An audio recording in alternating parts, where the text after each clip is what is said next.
Сәлем достар, құрметті менің көрермендерім, каналыма қош келдіңіздер. Әр күндеріңіз сәттілікке толы болсын. Бүгін сіздерге қазіргі кезде кондитер дүкендерінде хит болып жатқан крем-чизбен жасалған сәбіз пирогын, яғни морковный пирог с кремом чизді бірге жасап көрсететін боламын. Міндетті түрде осы рецепті төменде сохранить батырмасын басып сақтап алыңыздар. Алдымен 5 дана жұмыртқамызды жарып аламыз. Оның үстіне 200 грамм қантымызды қосып, миксердің көмегімен шайқап аламыз. Массамыз 2 есе ұлғайып, әппақ болып шығуы керек. Енді бөлек ыдысымызға 1 шай қасық ванилин, яғни 10 грамм ванилин, 10 грамм қопсытқышымызды, қасықтың ұшымен корица, мускатный орех, имбирімізді салып, араластырып аламыз. Жақсылап араластырып болғаннан кейін үстіне жарты шай қасық содамызды қосып, тағы да 1 рет араластырамыз. Енді осы араластырған заттарымызды жұмыртқалы массамызға қосып, миксерлеп аламыз.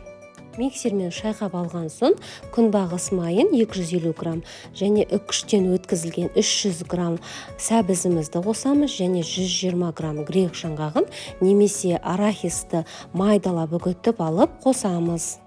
Ең соңында илеуіштен өткізілген 250 грамм ұнымызды 2 бөліп қосып, лопатканың көмегімен араластырамыз және біркелкі болып шығу үшін миксермен шайқап аламыз.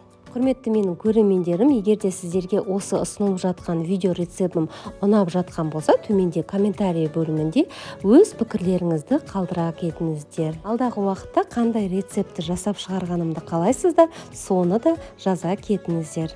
Енді пирогымыздың ортасына қосатын салмасын дайындаймыз. Ол үшін 500 грамм сүзбелі ірімшік, яғни творожный сыр қажет. Оның үстіне 100 грамм қант ұнтағын немесе қанттың өзін пайдалансаңыздар болады. Және 10 грамм ванилин мен 2 дана жұмыртқаны қосып, миксердің көмегімен шайқап аламыз. Творожный массамыз біркелкі болып шығуы керек. Ол үшін видеоға мұқият болыңыздар. Бұл кремді пирогтың ортасына ғана салып шығу үшін кондитер мешогын пайдаландым. Менде формамның диаметрі 28 сантиметр, бірақ 26 сантиметрлік форма алып пайдалансаңыздар да болады. Жан-жағын майлап, түбіне пергамент қағазын төседім. Енді сәбізден жасалған массамызды тең жартысын саламыз. Массамызды лопатканың көмегімен біркелкі етіп жазып шығамыз. Кремді ортасына ғана қосуға кеңес берем, шет жағына шығып кетпесін, пісу барысында крем ағып кетпес үшін. Мен кремді кондитер мешогына салып алып, ортасына ғана салып шықтым. Оны лопатканың көмегімен біркелкі етіп жазып алдым. Үстіне алып қалған массамызды салып шығып, лопатканың көмегімен біркелкі етіп жазып алдым. Бәрін жақсылап түзеп алғаннан кейін 180 градус қызып тұрған пеште 40-45 минуттай пісіріп аламыз.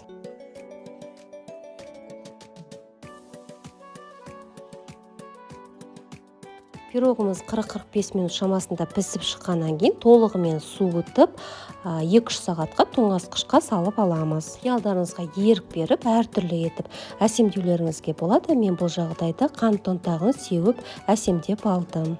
Бұл пирог өте ерекше, дәмді, жұмсақ, нәзік болып шығады. Мерекелік дастарханға торт ретінде ұсына бере аласыздар. Видео рецептін ұнаған болса, төменде поделиться батырмасын басып, әлеуметтік желіде достарыңызбен бөлісе кетіңіздер. Міндетті түрде осы рецепт бойынша жасап көріңіздер. Осымен менің сәбізден жасаған пирогым дайын. Астарыңыз дәмді болсын. Сіздермен болған Нұржамал. Видеоның соңына дейін қарағандарыңызға көп рахмет. Келесі видеода кездескенше сау болыңыздар.